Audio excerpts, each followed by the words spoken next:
ദയവ് ചെയ്ത് നിങ്ങളത് ചെയ്യരുത്. തൊലിയോടുകൂടി നന്നായി കൊത്തിയരിഞ്ഞ് ഇച്ചിരി മഞ്ഞൾപ്പൊടിയും ഇച്ചിരി ഒലീവ് ഓയിലും, ഒലീവ് ഓയിൽ ഇല്ലെങ്കിൽ നിങ്ങൾക്ക് വെളിച്ചെണ്ണ ഉപയോഗിക്കാട്ടോ, ഇത്തിരി മഞ്ഞൾപ്പൊടിയും ഇത്തിരി ഒലീവ് ഓയിലും ചെറിയ ഉള്ളിയൊക്കെ ചേർത്ത് ഒന്ന് വേവിച്ചെടുക്കുക. ഇത് ഉച്ച നേരത്ത് ആഹാരത്തോടൊപ്പം കഴിക്കുകയാണെങ്കിൽ ഈ കാൽമുട്ട് തേയ്മാന പ്രശ്നമുള്ളവർക്ക് വളരെ ഉപകാരപ്രദമായ ഭക്ഷണത്തിലൂടെ രോഗം വരാതിരിക്കുക മാത്രമല്ല ഉള്ള രോഗത്തിൽ നിന്ന് രക്ഷപ്പെടാനും കൂടി സഹായകമാണ്. ഇച്ചിരി പരന്ന ടൈപ്പുള്ള ഒരു വസ്തുവാണ്. കുതിരക്കൊക്കെ ഇത് ഭക്ഷണമായി കൊടുക്കാറുണ്ട്. കുതിരന്റെ ഏറ്റവും വലിയ ആയുധം കാലാണെന്ന് ഓർമ്മിക്കണം. അതിവേഗതയിൽ അതിചടുലതയിൽ എത്ര വലിയ കുന്നിൻപുറങ്ങളും ചാടിക്കയറുന്ന കുതിരയുടെ ആയുധം കാലാണ്. അപ്പൊ കുതിരയുടെ കാലിനെ പവർഫുൾ ആക്കാൻ വേണ്ടി എന്തു കൊടുക്കുന്ന പ്രശ്നം നേരിടുന്നവരാണെങ്കിൽ നിർബന്ധമായും ഈ ഒരു മെത്തേഡ് സ്വീകരിക്കണം. നബി സല്ലല്ലാഹു അലൈഹി വസല്ലം തങ്ങൾ പഠിപ്പിച്ചൊരു കാര്യം കൂടി ഞാൻ ഇടയിൽ പറയാം. കാരണം ചില ആളുകൾക്ക് പാലിനോട് അലർജി പഠിപ്പിക്കുന്ന ചില ആളുണ്ട്, നമുക്കത് അംഗീകരിക്കാൻ കഴിയില്ല. കാരണം നമ്മുടെ ശാസ്ത്രഗുരു നബി സല്ലല്ലാഹു അലൈഹി വസല്ലം തങ്ങളാണ്, നമ്മുടെ ജീവിത ഗുരു നബി സല്ലല്ലാഹു അലൈഹി വസല്ലം തങ്ങളാണ്. ആരോഗ്യത്തിന്റെ വിഷയത്തിലും നമ്മൾ നബി സല്ലല്ലാഹു അലൈഹി വസല്ലം തങ്ങളെ മാത്രമേ ഫോളോ ചെയ്യൂ, ആ കാര്യത്തിൽ ഒരു വിട്ടുവീഴ്ചക്കും തയ്യാറല്ല. അപ്പൊ നബി സല്ലല്ലാഹു അലൈഹി വസല്ലം തങ്ങൾ പറഞ്ഞൊരു വാക്ക് ഞാൻ ഓർമ്മിക്കുന്നു, നിങ്ങൾക്ക് വേണ്ടി അത് പറയുന്നു. പാല് നിങ്ങൾക്ക് ഭക്ഷണമായി ലഭിച്ചാൽ മറ്റൊരു ഭക്ഷണത്തിന് വേണ്ടി നിങ്ങൾ തേടരുത്, അന്വേഷിക്കരുത് എന്ന് വെച്ചാൽ അതിന്റെ അർത്ഥം എന്താ? പാലൊരു സമ്പൂർണ്ണ ആഹാരമാണ്. ആരാ പറയണത്? മനുഷ്യനെയും മനുഷ്യ ജീവിതത്തെയും മനുഷ്യ മനസ്സിനെയും. അസ്സലാമു അലൈക്കും വറഹ്മത്തുള്ളാഹി വബറകാതുഹു. ബിസ്മില്ലാഹിർ റഹ്മാനിർ റഹീം. അൽഹംദുലില്ലാഹി റബ്ബിൽ ആലമീൻ. അസ്സലാത്തു വസ്സലാമു അലാ അഷ്റഫിൽ മഖ്ലൂഖീൻ. അമ്മാ ബഅദ്. സയ്യിദുനാ മുഹമ്മദുർ റസൂലുള്ളാഹി സ്വല്ലല്ലാഹു അലൈഹി വസല്ലമ തങ്ങളുടെ ജീവിത വിജയത്തിന്റെ രാജവീഥി, രാജകീയമായ ശൈലി പ്രചരിപ്പിക്കുന്ന ചാനലാണ് ഹിക്മ ഹീലിംഗ്. അതുകൊണ്ട് തന്നെ പുതിയ കാലത്തിൻ്റെ ഏറ്റവും അനിവാര്യതയാണ് ഹിക്മ ഹീലിംഗ് എന്ന് നമുക്ക് പറയാൻ പറ്റും. കാരണം നമ്മൾ മുന്നോട്ട് വെക്കുന്ന ഏറ്റവും വലിയ സന്ദേശം അറിവിലൂടെ ആരോഗ്യം. അറിവില്ലായ്മയാണ് നിങ്ങളെ രോഗിയാക്കിയത്. അറിവില്ലായ്മ തുടരുന്നത് കൊണ്ടാണ് രോഗം വിട്ടുമാറാത്തത്. അബദ്ധങ്ങൾ ഒഴിവാക്കൂ, അറിവ് നേടൂ, ആരോഗ്യമുള്ളവരായി ജീവിക്കൂ. ഇതാണ് ഹിക്മ ഹീലിംഗിന്റെ വലിയ സന്ദേശം. അപ്പൊ ഹിക്മ ഹീലിംഗ് പറഞ്ഞു വെച്ചൊരു വിഷയമുണ്ട്.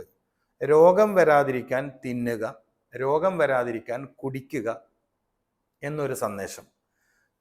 തിന്നുന്നതിലൂടെയും കുടിക്കുന്നതിലൂടെയും നിങ്ങൾക്ക് രോഗമുക്തി നേടാം. ഈ ഒരു സന്ദേശം പറയുന്ന കൂട്ടത്തില് നമ്മുടെ പുതിയ കാലത്ത്, ഈ ഒരു കാലത്ത് ഒരുപാട് ആളുകളെ വളരെ ബുദ്ധിമുട്ടിക്കുന്ന ഒരു പ്രശ്നമാണ് കാൽമുട്ട് തേയ്മാനം. വളരെ വ്യാപകമായി നമ്മുടെ സമൂഹത്തിൽ ഞാൻ അത്ഭുതപ്പെട്ടു വന്നത് 30-35 വയസ്സുള്ള ചെറുപ്പക്കാർ വരെ സ്റ്റൂളിൽ ഇരുന്ന് നിസ്കരിക്കുന്ന രംഗം നമുക്ക് മസ്ജിദുകളിൽ കാണാൻ പറ്റും. അപ്പൊ തിന്നുന്നതിലൂടെയും കുടിക്കുന്നതിലൂടെയും നമ്മുടെ അസ്ഥി രോഗങ്ങളെ എങ്ങനെ പ്രിവെന്റ് ചെയ്യാം, നമുക്ക് എങ്ങനെ തടയാം? കാരണം മരുന്നുകളോട് വിട പറയൂ, മരുന്നില്ലാതെ ജീവിക്കാൻ പഠിക്കൂ. മരുന്ന് നിത്യജീവിതത്തിന്റെ ഭാഗമാക്കേണ്ട ഒരു വിഷയമല്ല. പ്രത്യേകിച്ചും നമ്മളിപ്പോൾ ഈ ഒരു എപ്പിസോഡ് റെക്കോർഡ് ചെയ്യുന്നത് റബീഉൽ അവ്വലിലാണ്. ആരോഗ്യ വിഷയത്തിൽ ലോകത്തെ വിസ്മയിപ്പിച്ച നഗരം മദീനയാണ്. ഒരു മദ്ഹ് പോലെ നമ്മളിത് എടുത്തു പറയുന്നത്, മദീനയെ മാറ്റി നിർത്തിയിട്ടുള്ള ഒരു ആരോഗ്യ ചരിതം പറയാൻ ഒരു ഇസ്ലാം മത വിശ്വാസി എന്ന നിലയിൽ നമുക്ക് പറ്റില്ല.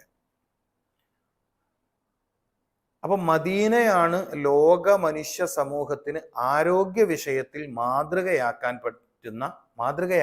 പറ്റുന്ന പട്ടണം. അങ്ങനെ ഒരു നാഗരികതയുണ്ട്. മനുഷ്യ സൗന്ദര്യത്തിന്റെ അല്ലെങ്കിൽ മാനവികതയുടെ സർവ്വസൗന്ദര്യവും സമന്വയിച്ച ഒരു പട്ടണം, അല്ലെങ്കിൽ മനുഷ്യനിൽ നിറഞ്ഞു നിൽക്കേണ്ട മാനുഷികമായ സർവഗുണങ്ങളെയും സമ്മേളിച്ച മനുഷ്യനെ നമ്മൾ കാണുന്നത് മദീനയിലാണ്. ശേഷം ഒരുപാട് മനുഷ്യരെ നമ്മൾ കണ്ടതും മദീനയിലാണ്. ലോകം വിസ്മയിച്ചത് മദീനയെ കണ്ടിട്ടാണ്. അത്ഭുതപ്പെട്ടിട്ടുണ്ട് മദീനയുടെ ഈ ഒരു ചരിതം. അപ്പൊ നബി ജന്മത്തെ സല്ലല്ലാഹു അലൈഹി വസല്ലം ഓർക്കുകയും നബി സല്ലല്ലാഹു അലൈഹി വസല്ലം തങ്ങളുടെ സന്ദേശത്തെ സവിസ്തരം ചർച്ച ചെയ്യുകയും ചെയ്ത ഒരു സമയമാണിത്. ഇസ്ലാമിക ലോകം വളരെ സവിസ്തരം ചർച്ച ചെയ്തു.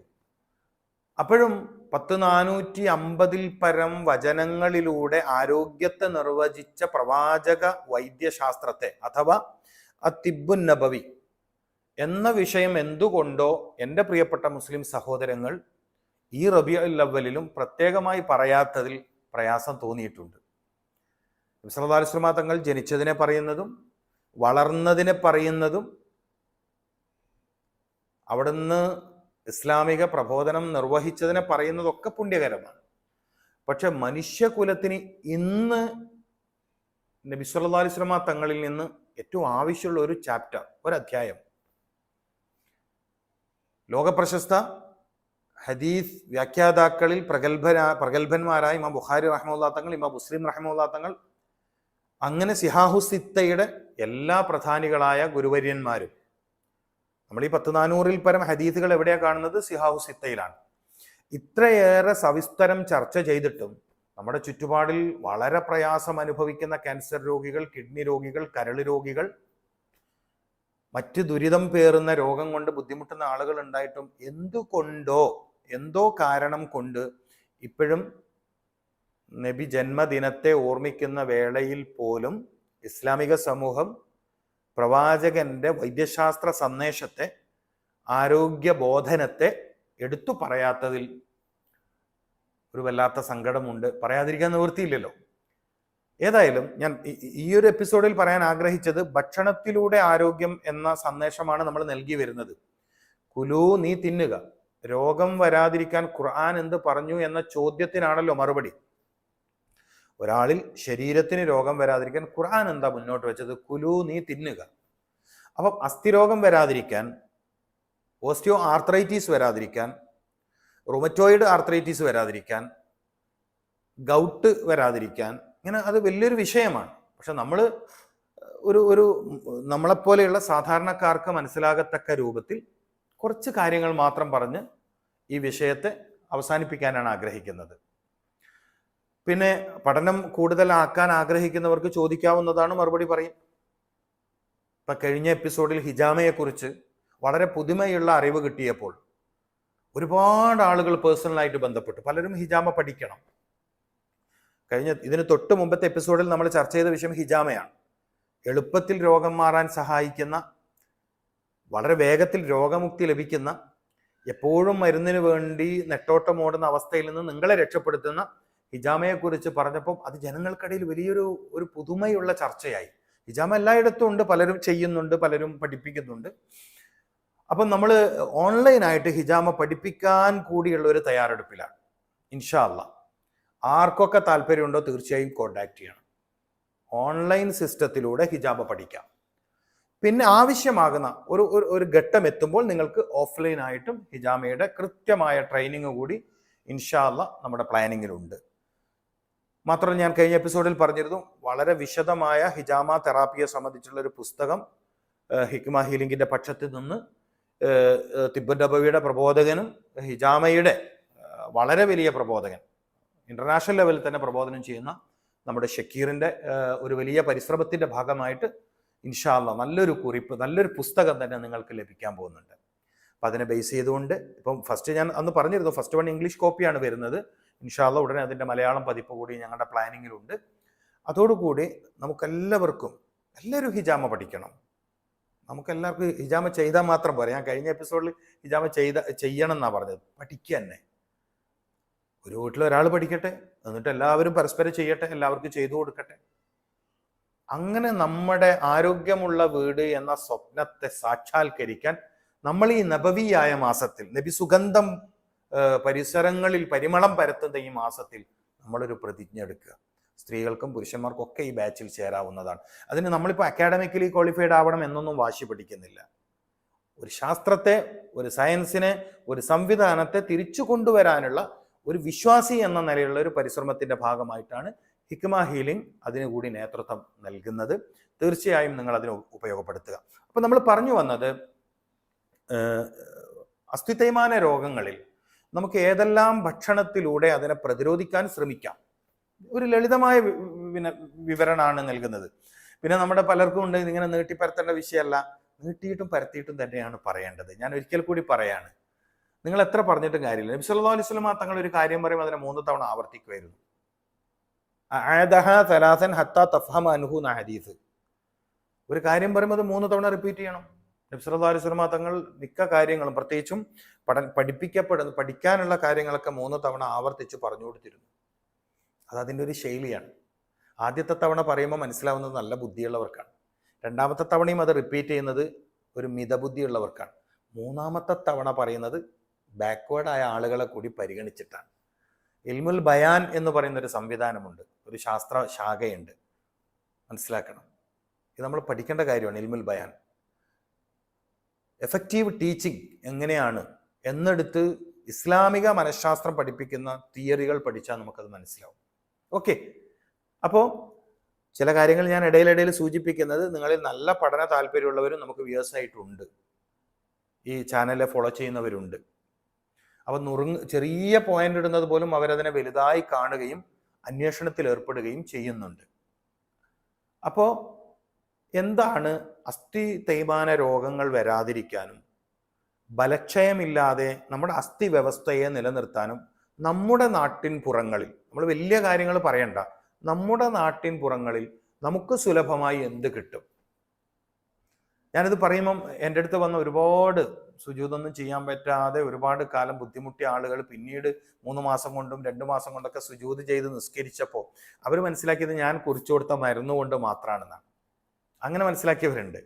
ഞാൻ അവർക്ക് കൃത്യമായൊരു മെനു കൊടുക്കും, ഒരു ഭക്ഷണത്തിൻ്റെ ഒരു മെത്തേഡ് അവർക്ക് പറഞ്ഞു കൊടുക്കും. അത് നിങ്ങളിലേക്കും ഷെയർ ചെയ്യാൻ ആഗ്രഹിക്കുകയാണ്. എന്തുകൊണ്ട്? എല്ലാവരും സുജൂദ് ചെയ്ത് നിസ്കരിക്കട്ടെ, എല്ലാവരും ഏറ്റവും വേദനയില്ലാതെ അവർ ഇരിക്കട്ടെ, എഴുന്നേൽക്കട്ടെ, അങ്ങനെ ഒരു സന്തോഷം അവർക്ക് വരട്ടെ. അതിനുവേണ്ടിയാണ് ഇത് ഷെയർ ചെയ്തത്. എന്തൊക്കെ ചെയ്യാൻ നമുക്ക് പറ്റും? ഞാൻ എപ്പോഴും പറയാറുള്ളത് പോലെ എപ്പോഴും ഭക്ഷണത്തിൽ രാജസ്ഥാനത്ത് പഴങ്ങൾ തന്നെയാണ്. അപ്പം നമുക്ക് മുൻകൂട്ടി അസ്ഥി തേയ്മാന രോഗങ്ങളെ തടയാൻ നമ്മൾ എന്ത് കഴിക്കണം? ഈത്തപ്പഴം കഴിക്കണം, നന്നായി പഴുത്ത നേന്ത്രപ്പഴം കഴിക്കണം. നേന്ത്രപ്പഴത്തിൻ്റെ കാര്യം പറയുമ്പം ഞാൻ വേറൊരു കാര്യം കൂടി പറഞ്ഞുതരാം. നിങ്ങളിൽ കാൽമുട്ടിന് വേദന ഉള്ളവർ, കാൽമുട്ടിന് എപ്പോഴും മടക്കാൻ പ്രയാസമുള്ളവർ, കാലിങ്ങനെ മടക്കുമ്പോഴും നിവർത്തുമ്പോഴും ടക് ടക് ശബ്ദം കേൾക്കുന്നവർ, സുജൂദ് പോയി തിരിച്ചു വരുമ്പോൾ കടുത്ത വേദന വരുന്നവർ, പഴുത്ത നേന്ത്രപ്പഴം രാവിലെ കഴിച്ചോളൂ. പച്ച നേന്ത്രക്കായ, ഏത്തക്കായ, തൊലി കളയരുത്. നമ്മളെ സഹോദരിമാർ കുക്ക് ചെയ്യുമ്പോൾ ഒരു രീതിയുണ്ട്, തൊലി അങ്ങനെ എടുത്ത് കളയും. ദയവ് ചെയ്ത് നിങ്ങളത് ചെയ്യരുത്. തൊലിയോടുകൂടി നന്നായി കൊത്തിയരിഞ്ഞ് ഇച്ചിരി മഞ്ഞൾപ്പൊടിയും ഇച്ചിരി ഒലീവ് ഓയിലും, ഒലീവ് ഓയിൽ ഇല്ലെങ്കിൽ നിങ്ങൾക്ക് വെളിച്ചെണ്ണ ഉപയോഗിക്കാട്ടോ, ഇത്തിരി മഞ്ഞൾപ്പൊടിയും ഇത്തിരി ഒലീവ് ഓയിലും ചെറിയ ഉള്ളിയൊക്കെ ചേർത്ത് ഒന്ന് വേവിച്ചെടുക്കുക. ഇത് ഉച്ച നേരത്ത് ആഹാരത്തോടൊപ്പം കഴിക്കുകയാണെങ്കിൽ ഈ കാൽമുട്ട് തേയ്മാന പ്രശ്നമുള്ളവർക്ക് വളരെ ഉപകാരപ്രദമായ, ഭക്ഷണത്തിലൂടെ രോഗം വരാതിരിക്കുക മാത്രമല്ല ഉള്ള രോഗത്തിൽ നിന്ന് രക്ഷപ്പെടാനും കൂടി സഹായകമാണ്. ഞാൻ നേന്ത്രപ്പഴം പറഞ്ഞുകൊണ്ട് പെട്ടെന്ന് ഓർമ്മ വന്നപ്പോൾ ഞാൻ ഈ ഒരു മെത്തേഡ് കൂടി നിങ്ങളിലേക്ക് ഷെയർ ചെയ്തതാണ്. മനസ്സിലാക്കണം. അതുപോലെ നമുക്ക് വളരെ പ്രധാനമാണ് ശുദ്ധമായ പാല് കുടിക്കുക എന്നുള്ളത്. അസ്ഥി തേയ്മാന പ്രശ്നമുള്ളവർക്ക് നമ്മൾ വളരെ എഫക്റ്റീവായൊരു മരുന്ന് കൊടുക്കാറുണ്ട്. വളരെ എഫക്റ്റീവ് എന്ന് വെച്ചാൽ വളരെ എഫക്റ്റീവാണ്. തിബ്ബുൻ നബവിയുടെ ഫോർമുല പ്രകാരം, പ്രവാചക വൈദ്യശാസ്ത്രത്തിലെ ഫോർമുല പ്രകാരം ഉണ്ടാക്കുന്ന ന്യൂട്രീഷനാണ്, മരുന്നല്ല. എല്ലാവർക്കും ഉപയോഗിക്കാം. ഏത് അസ്ഥി തേയ്മാന പ്രശ്നമുള്ളവർക്കും ഉപയോഗിക്കാൻ പറ്റുന്ന അമൂല്യമായൊരു വസ്തുവാണ്. ഇത് പാലിൽ വേവിച്ച് കഴിക്കേണ്ടതാണ്. നമ്മളിപ്പോൾ തിബ്ബുൻ നബവിയിലെ തൽബീനൊക്കെ പറയുന്ന പോലെ പാലിൽ പ്രഭാതത്തിൽ വേവിച്ച് കഴിക്കേണ്ടതാണ്. അപ്പൊ പാല് കഴിക്കുക എന്നുള്ളത് ശീലമാക്കണം. അപ്പൊ ചില ആൾ പറയും പാല് കുടിക്കുമ്പോൾ ഭയങ്കര കഫക്കെട്ടാണ്. അത് പാലിന്റെ പ്രശ്നമല്ല, നിങ്ങളുടെ വയറിന്റെ പ്രശ്നമാണ്. അപ്പൊ പാലിൽ ഇച്ചിരി മഞ്ഞൾപ്പൊടി, അതായത് നമ്മളിപ്പോൾ ഒരു ഗ്ലാസ് പാലെടുക്കുമ്പോൾ 1/2 ടീസ്പൂൺ 2.5 ഗ്രാം മഞ്ഞൾപ്പൊടി അതിലേക്ക് മിക്സ് ചെയ്ത് കുടിക്കുക. നിങ്ങൾക്ക് പാല് കുടിച്ചത് കൊണ്ടുള്ള കഫക്കെട്ടിന്റെ പ്രശ്നം വരൂല. അതോടൊപ്പം തന്നെ വല്ലാണ്ട് കഫത്തിന്റെ ബുദ്ധിമുട്ട് അനുഭവപ്പെടുന്ന സമയത്ത് ഏറ്റവും ശുദ്ധമായ വെളിച്ചെണ്ണ കുടിക്കുക. ഒരു 2.5 മില്ലി കുടിച്ചാൽ മതി, നീങ്ങിക്കോളും. ഏതായാലും പാല് കുടിക്കുമ്പോൾ എനിക്ക് കഫക്കെട്ട് വരുന്നത് കൊണ്ട് ഞാൻ പാല് കുടിക്കാറില്ല. ദയവ് ചെയ്ത് നിങ്ങൾ അങ്ങനെ പറയരുത്. നിങ്ങൾ അസ്ഥി തേയ്മാന രോഗം നേരിടുന്നവരാണെങ്കിൽ, അസ്ഥികൾക്ക് ബലം കുറവിന്റെ പ്രശ്നം നേരിടുന്നവരാണെങ്കിൽ നിർബന്ധമായും ഈ ഒരു മെത്തേഡ് സ്വീകരിക്കണം. നബി സല്ലല്ലാഹു അലൈഹി വസല്ലമ തങ്ങൾ പഠിപ്പിച്ചൊരു കാര്യം കൂടി ഞാൻ ഇടയിൽ പറയാം. കാരണം ചില ആളുകൾക്ക് പാലിനോട് അലർജി പഠിപ്പിക്കുന്ന ചില ആളുണ്ട്, നമുക്കത് അംഗീകരിക്കാൻ കഴിയില്ല. കാരണം നമ്മുടെ ശാസ്ത്ര ഗുരു നബി സല്ലല്ലാഹു അലൈഹി വസല്ലമ തങ്ങളാണ്, നമ്മുടെ ജീവിത ഗുരു നബി സല്ലല്ലാഹു അലൈഹി വസല്ലമ തങ്ങളാണ്. ആരോഗ്യത്തിന്റെ വിഷയത്തിലും നമ്മൾ നബി സല്ലല്ലാഹു അലൈഹി വസല്ലമ തങ്ങളെ മാത്രമേ ഫോളോ ചെയ്യൂ. ആ കാര്യത്തിൽ ഒരു വിട്ടുവീഴ്ചക്കും തയ്യാറല്ല. അപ്പൊ നബി സല്ലല്ലാഹു അലൈഹി വസല്ലമ തങ്ങൾ പറഞ്ഞൊരു വാക്ക് ഞാൻ ഓർമ്മിക്കുന്നു, നിങ്ങൾക്ക് വേണ്ടി അത് പറയുന്നു. പാല് നിങ്ങൾക്ക് ഭക്ഷണമായി ലഭിച്ചാൽ മറ്റൊരു ഭക്ഷണത്തിന് വേണ്ടി നിങ്ങൾ തേടരുത്, അന്വേഷിക്കരുത്. എന്ന് വെച്ചാൽ അതിന്റെ അർത്ഥം എന്താ? പാലൊരു സമ്പൂർണ്ണ ആഹാരമാണ്. ആരാ പറയണത്? മനുഷ്യനെയും മനുഷ്യ ജീവിതത്തെയും മനുഷ്യ മനസ്സിനെയും ഇത്രമേൽ പരിപൂർണമായി നിർവചിച്ച ഒരു ഗുരുനാഥൻ, ഒരു ഗുരുവര്യൻ ചരിത്രത്തിൽ ഉണ്ടായിട്ടില്ല. അതൊരു മുസ്ലിം എന്ന നിലക്ക് പറയണമെന്നല്ല, ഇസ്ലാമിന് വെളിയിലുള്ളവർ പറയുകയും എഴുതുകയും ചെയ്തതിനെ എടുത്തു പറയുകയാണ്.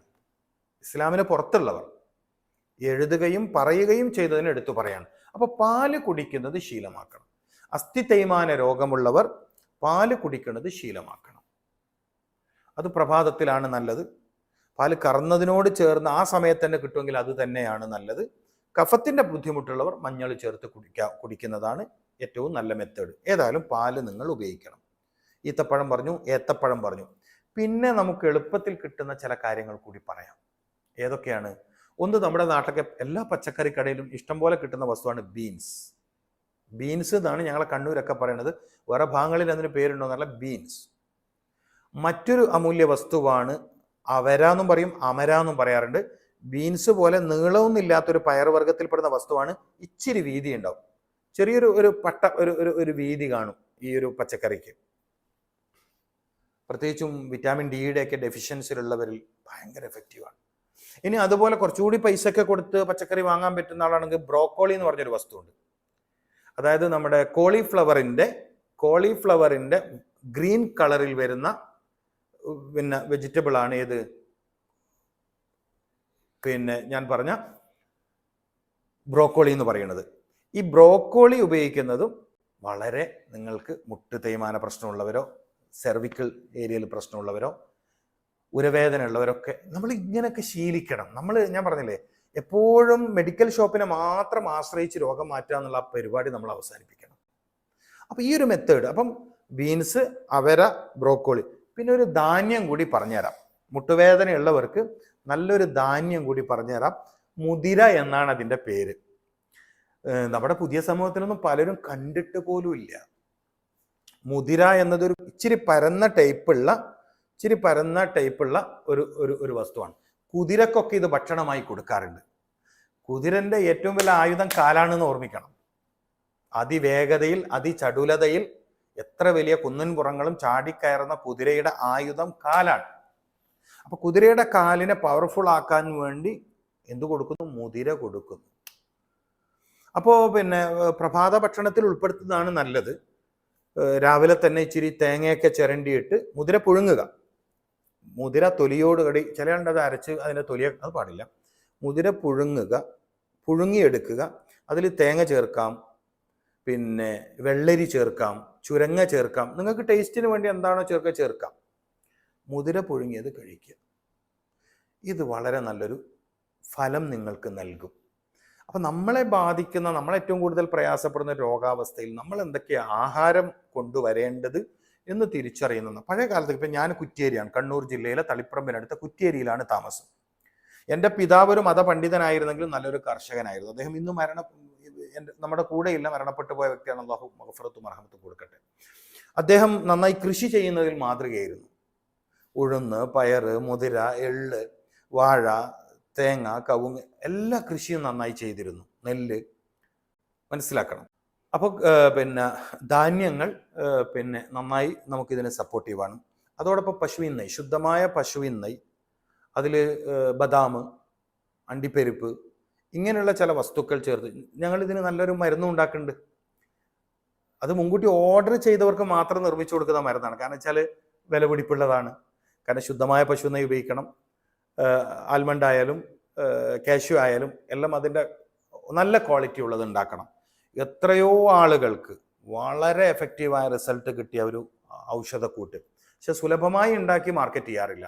ആവശ്യക്കാർ പറഞ്ഞാൽ അവർക്കനുസരിച്ച് നിർമ്മിച്ചു കൊടുക്കുന്നുണ്ട്. അതും മരുന്ന് എന്ന നിലയിലല്ല, ഏറ്റവും ബെറ്റർ ആയിട്ടുള്ള ഒരു ന്യൂട്രീഷൻ എന്നുള്ള നിലയിൽ മുട്ടുവേദനക്കാർക്ക് നമ്മളത് ചെയ്തു കൊടുക്കുന്നുണ്ട്. മനസ്സിലാക്കണം.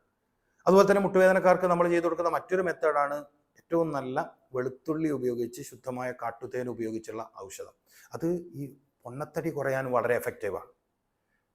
അമിതമായ ശരീരഭാരം കൊണ്ട് ബുദ്ധിമുട്ടുന്നവർക്ക് വളരെ എഫക്റ്റീവാണ്. മാത്രമല്ല പല ഡോക്ടേഴ്സിൻ്റെ അടുത്ത് പോയാലും അവർ പറയുന്നൊരു കാര്യമുണ്ട്, മുട്ടുവേദന കുറയണമെങ്കിൽ ആദ്യം ഭാരം കുറച്ചിട്ട് വരൂ. നല്ലൊരു നിർദ്ദേശമാണ് ഡോക്ടേഴ്സ് കൊടുക്കുന്നത്. അങ്ങനെ പറയുന്ന ഡോക്ടേഴ്സ് ആ രോഗിയോട് ചെയ്യുന്ന നല്ലൊരു കടമയാണ്. കാരണം ഡോക്ടർ ആസ് എ ടീച്ചർ എന്നാണ്. ഡോക്ടർ എപ്പോഴും അധ്യാപനം നൽകുന്ന ആളായിരിക്കണം, അറിവ് പറഞ്ഞു കൊടുക്കുന്ന ആളായിരിക്കണം. അപ്പം നിങ്ങളിൽ പലരും, നമ്മുടെ സമൂഹത്തിൽ പലരും ഇന്ന് പൊണ്ണത്തടി കൊണ്ട് വല്ലാണ്ട് പ്രയാസപ്പെടുന്നുണ്ട്. ശരീരത്തിൻ്റെ അമിതഭാരം കൊണ്ട്, വയറ് ചാടൽ കൊണ്ട്, പിന്നെ പുറംഭാഗത്ത് മാംസം തൂങ്ങി നിൽക്കൽ കൊണ്ട്. വളരെ എഫക്റ്റീവായ ന്യൂട്രീഷൻ തെറാപ്പി ഇവിഷയത്തിൽ ആവശ്യക്കാർക്ക് നമ്മൾ ചെയ്തു കൊടുക്കും. ആവശ്യപ്പെടണം. കൃത്യമായി ആവശ്യപ്പെട്ടവർക്ക് നമ്മളത് സുലഭമായി ചെയ്തു കൊടുക്കുന്നത്. നേരത്തെ പ്രിപ്പയർ ചെയ്ത് വെക്കാറില്ല. എന്തുകൊണ്ട്? ഇച്ചിരി വിലപിടിപ്പുള്ള വസ്തുക്കളാണ് അതിൽ ഉപയോഗിക്കുന്നത്. അതിൻ്റെ നിർമ്മാണ രീതിയും ഇച്ചിരി പ്രയാസമാണ്. അപ്പോൾ നിങ്ങളത് ശ്രദ്ധിക്കുക. പിന്നെ തിബുന്നബവിയിലെ വളരെ അമൂല്യമായൊരു പ്രൊഡക്റ്റാണ് അജുവ. മുട്ട് തേയ്മാനുള്ളവർക്ക്, ഡിസ്കിൻ്റെ കംപ്ലൈൻ്റ് ഉള്ളവർക്ക്, സെർവിക്കൽ പ്രോബ്ലം ഉള്ളവർക്ക്, അതോടൊപ്പം തന്നെ കൈമുട്ടിന് പ്രശ്നമുള്ളവർക്ക് വളരെ എഫക്റ്റീവാണ്. പക്ഷെ ഭക്ഷ്യവസ്തുക്കൾക്ക് മുൻഗണന. ഞാൻ വീണ്ടും ആവർത്തിക്കുന്നു, ഭക്ഷ്യവസ്തുക്കൾക്ക് മുൻഗണന. ഞാൻ പറഞ്ഞതൊക്കെ വളരെ ചെറിയ ചെറിയ കാര്യങ്ങളാണ്. പിന്നെ നിങ്ങൾക്ക് വല്ലാതെ മുട്ടുവേദന കൊണ്ട് കഷ്ടപ്പെടുന്ന സമയത്ത് വിലപിടിപ്പുള്ള മരുന്നുകൾ വാങ്ങി തടവാനൊന്നും നിൽക്കണം എന്നില്ല എന്നാണ് എൻ്റെ അഭിപ്രായം. കാരണം നിങ്ങളുടെ വീട്ടിൽ ഒലീവ് ഓയിൽ ഉണ്ടാവണം. വിശ്വാസപരമായി നമ്മുടെയൊക്കെ വീടുകളിൽ ഒലീവ് ഓയിൽ വേണം, അത്തിപ്പഴം വേണം, ഒലീവ് വേണം. അപ്പോൾ ഈ ഒലീവ് ഓയിൽ നമ്മുടെ 2 കൈകളിൽ ലൈറ്റ് ചൂടാക്കിയിട്ട് 2 കൈകളിലും പുരട്ടാം. എന്നിട്ട് സൂറത്തുൽ ഫലക്ക്, കുൽ അഊദു ബിറബ്ബിൽ ഫലക്ക് 7 തവണ ഓതി തീരുന്നത് വരെ നമ്മുടെ 2 മുട്ടിലും ഇങ്ങനെ തടവുക. ഇത് നമ്മൾ പ്രത്യേകം മനസ്സിലാക്കണം. ഇപ്പോൾ വലത്തെ കൈ കൊണ്ട് വലതേ മുട്ടിനെ തടവണം, ഇങ്ങനെ തടവുക, റൗണ്ട് ചെയ്ത് തടവുക. ഭയങ്കര മാറ്റമാണ്.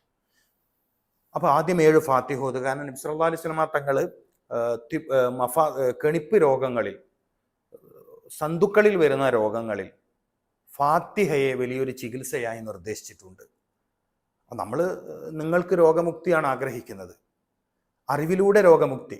അപ്പം അറിവിനെ അനുഭവമാക്കി മാറ്റിയെടുക്കുക എന്നുള്ള നിലയിൽ ഒരു 7 തവണ ഫാത്തിഹ ഓതുന്നു നമ്മളെ കൈകൊണ്ട് മുട്ടിൽ തടവിക്കൊണ്ട്. അതോടൊപ്പം തന്നെ സൂറത്തുൽ ഫലക്ക് പാരായണം ചെയ്യുന്നു. ഒരു വിശ്വാസി എന്ന നിലയിൽ തീർച്ചയായും ഒരുപക്ഷെ നിങ്ങളുടെ ജീവിതത്തിൽ ഇന്നേ വരെ ഇല്ലാത്തൊരനുഭവം മുട്ടുവേദനയുടെ വിഷയത്തിൽ നിങ്ങൾക്ക് ലഭിക്കും. ഇതിനോടൊക്കെ കൂട്ടിച്ചേർത്തി ഒരു കാര്യം കൂടി പറയാം. കാൽമുട്ട് വേദന ഉള്ളവർ നിന്ന് ജോലി ചെയ്യുന്നവരാണെങ്കിൽ ഈ പറഞ്ഞ ഒരു കാര്യം ചെയ്തിട്ടും കാര്യമില്ല. അത് പറയാതെ പോയാൽ കാൽമുട്ട് വേദന സ്ഥിരമായിട്ടുള്ളവർ, കാൽമുട്ട് തേയ്മാനമുണ്ട് എന്ന് വേവലാതി പൂണ്ടവർ, ലക്ഷക്കണക്കിന് രൂപ കൊടുത്ത് ഓപ്പറേഷന് വിധേയമാകണമെന്ന് ഒരുങ്ങി നിൽക്കുന്നവർ, ഓപ്പറേഷനൊക്കെ പിന്നെ കെട്ട് കഥയാവും. OT റൂം വെറുതെ പൂട്ടിയിടപ്പെടും. നമ്മൾ ഇത്തരം ചില മെത്തേഡ് സ്വീകരിക്കുകയാണെങ്കിൽ, പക്ഷെ നിങ്ങൾ ഏറ്റവും സൂക്ഷിക്കേണ്ട ഒരു കാര്യം, നിന്ന് ജോലി ചെയ്യുന്നത് ഒഴിവാക്കണം. പകരം ഇച്ചിരി ഹൈറ്റുള്ള, കാരണം എല്ലാ സ്ഥലത്തും കിച്ചണും അതിൻ്റെ കുക്കിംഗ് ഏരിയ ഒക്കെ ഇത്തിരി ഹൈറ്റിലാണ്. അപ്പോൾ പഴയ കാലത്ത് സ്ത്രീകൾ ചെയ്ത പോലെ ഇരുന്ന് ജോലി ചെയ്യാൻ നമ്മുടെ സഹോദരിമാർക്ക് കഴിയില്ല. അവിടെ നമുക്ക് സ്വീകരിക്കാൻ വരുന്ന മെത്തേഡ് എന്താ? ഹൈറ്റുള്ള സ്റ്റൂൾ ഇഷ്ടം പോലെ കിട്ടാനുണ്ട്. കിച്ചൺ സ്റ്റൂൾ വരുന്നുണ്ട്. ഇപ്പോൾ നമ്മൾ നമ്മുടെ ആരോഗ്യത്തെ സംരക്ഷിക്കാനും മരുന്നിന് വേണ്ടി പൈസ കൊടുത്ത് ഇങ്ങനെ വീട്ടിലെ പൈസ നഷ്ടപ്പെടുത്താതിരിക്കാനും നമുക്ക് എന്ത് ചെയ്യാൻ പറ്റും? ഇച്ചിരി ഹൈറ്റുള്ള നല്ല സ്റ്റൂള് വാങ്ങി അതിലിരുന്ന് മുറിക്കണതും പരത്തുന്നതും കുക്ക് ചെയ്യുന്നതൊക്കെ ശീലമാക്കണം. ആദ്യത്തെ ഒരു 3-4 ദിവസം നിങ്ങൾക്കൊരു പ്രയാസം ഉണ്ടാകുമെങ്കിലും പിന്നീട് അത് നിങ്ങൾക്ക് എളുപ്പമുള്ളതായ ഒരു അനുഭവമായി തീരും.